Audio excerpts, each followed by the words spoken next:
अस्सलाम वालेकुम व्यूवर्स, आज मैं बहुत ही टेस्टी वाइट चना पुलाव बना रही हूँ। वीडियो अगर पसंद आती है तो लाइक लाजमी कर दिया करें।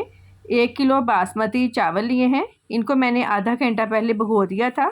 1 कप ऑयल लिया है। ऑयल जब गर्म हो जाए 2 मीडियम साइज़ के प्याज को मैंने स्लाइस में काट लिया था, ये ऐड करेंगे। साथ ही खड़े मसाले ऐड करेंगे। हाफ़ टी स्पून साबुत काली मिर्चें, 1 दालचीनी स्टिक, 5 लौंग, 2 बड़ी इलायची, 3 सब्ज़ इलायची, 1 टीस्पून ज़ीरा। प्याज को गोल्डन होने तक फ्राई करना है। प्याज फ्राई हो गई है। 10 लहसुन के जवे, 1 इंच अदरक का टुकड़ा, 3 सब्ज़ मिर्चें, थोड़ा पानी डालकर इसका मैंने पेस्ट बना लिया था, ये ऐड करेंगे।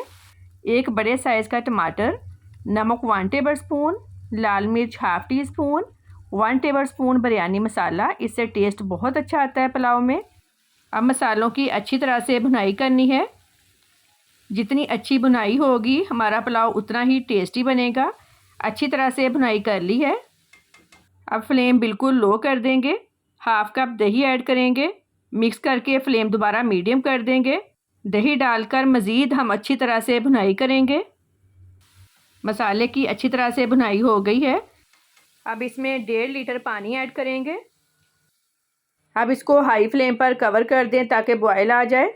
बॉयल आ गया है। बॉयल चने ऐड करेंगे।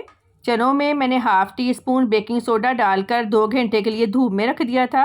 बाद में अच्छी तरह से वॉश करके मैंने 2 गिलास पानी डालकर बॉयल कर लिया था। चावल ऐड करेंगे। 4 सब्ज़ मिर्चें, फ्रेश धनिया, पुदीना ऐड करेंगे। अच्छी तरह से मिक्स कर लेंगे। अब इसको मीडियम टू हाई फ्लेम पर कवर कर दें ताकि चावल गल जाएं। चावलों में से पानी ड्राई हो गया है। 1 चुटकी येलो फूड कलर में थोड़ा सा पानी डालकर मिक्स कर लिया था, ये ऐड करेंगे। अब इसको लो फ्लेम पर 8 मिनट के लिए दम दे देंगे। बहुत ही टेस्टी वाइट चना पुलाव रेडी है। वीडियो को लाइक और शेयर करें। अल्लाह हाफिज़।